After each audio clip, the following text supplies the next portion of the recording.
माता के महान सपूत, महान शिक्षाविद, प्रखर राष्ट्रवादी राजनेता, स्वतंत्रता संग्राम सेनानी, भारतीय जनसंघ के संस्थापक अध्यक्ष डॉक्टर श्यामा प्रसाद मुखर्जी जी की आज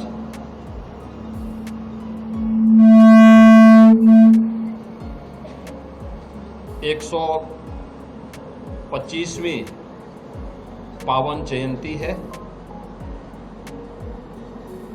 इस अवसर पर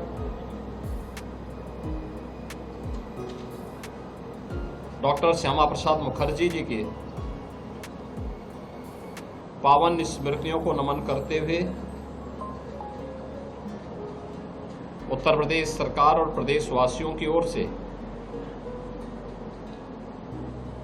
मैं उनके इस चरणों में विनम्र श्रद्धांजलि अर्पित करता हूं। डॉक्टर श्यामा प्रसाद मुखर्जी 6 जुलाई 1901 को उनका जन्म होता है। मात्र 33 वर्ष की उम्र में कोलकाता विश्वविद्यालय के सबसे युवा कुलपति के रूप में उन्होंने अपनी सेवाएं दी। वे एक प्रखर वक्ता थे, स्वतंत्रता संग्राम सेनानी थे, महान शिक्षाविद थे। पूरा जीवन राष्ट्र माता के लिए उन्होंने समर्पित किया था। बंगाल के अकाल के दौरान उनकी सेवाएं पूरा देश स्मरण करता है।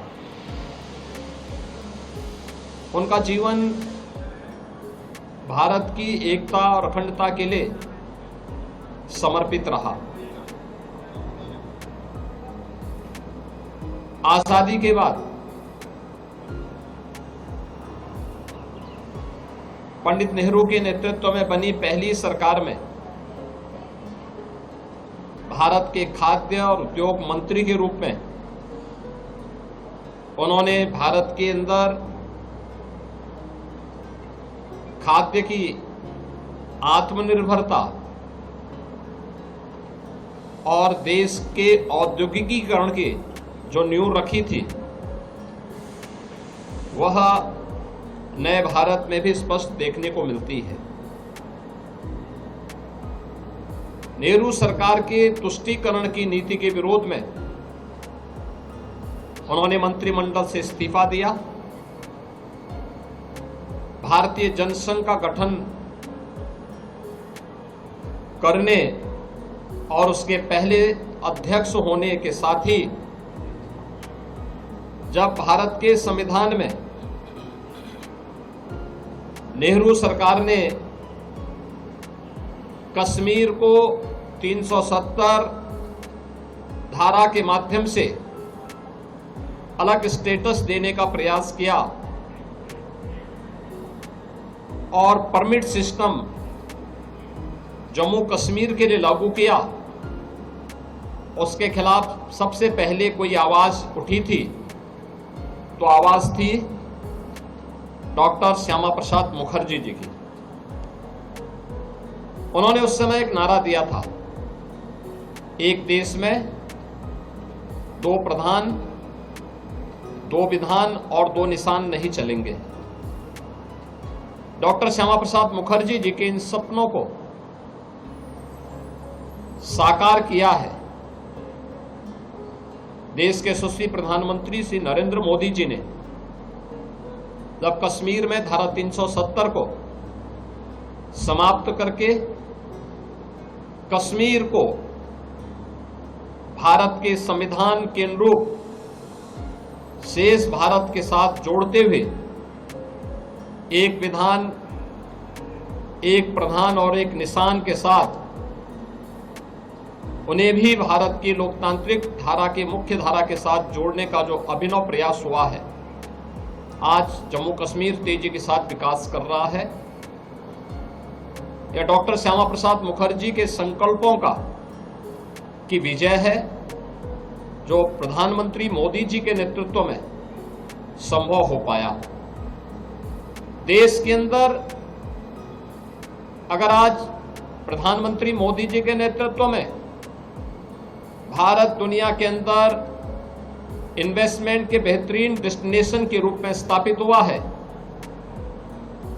औद्योगिकीकरण की इस नींव को आजाद भारत में डॉक्टर श्यामा प्रसाद मुखर्जी जी ने प्रारंभ किया था और आज उसका एक बहुत बृहद स्वरूप देश के अंदर हमें देखने को मिल रहा है। देश की खाद्यान्न नीति कैसे होनी चाहिए और खाद्यान्न आत्मनिर्भरता के लक्ष्य को कैसे प्राप्त किया जा सकता है, यह भी आज हम सबको देखने को मिलता है कि जब दुनिया के अंदर इस सदी की सबसे बड़ी महामारी के दौरान पूरी दुनिया पस्त थी कोविड-19 के सामने, तब भारत अपने यहाँ 80 करोड़ लोगों को फ्री में राशन की सुविधा का लाभ प्रदान कर रही थी। यह सुविधा आज भी देशवासियों को प्रधानमंत्री मोदी जी की ओर से दिया जाने वाला एक उपहार है। ये जब इस जितने भी संकल्प पूरे होते दिखाई दे रहे हैं, ये सभी संकल्प डॉक्टर श्यामा प्रसाद मुखर्जी के सपनों को साकार होने जैसा है। आज उनकी इस पावन जयंती कार्यक्रम के अवसर पर उनकी स्मृतियों को हम सब नमन करते हैं। उन्हें प्रदेश वासियों की ओर से और प्रदेश सरकार की ओर से विनम्र श्रद्धांजलि अर्पित करते हैं। अगर आप ये वीडियो YouTube पर देख रहे हैं तो हमारे चैनल को सब्सक्राइब करें और बेल आइकन को दबाना ना भूलें। अगर आप Facebook पर ये वीडियो देख रहे हैं तो हमारे पेज को लाइक करें।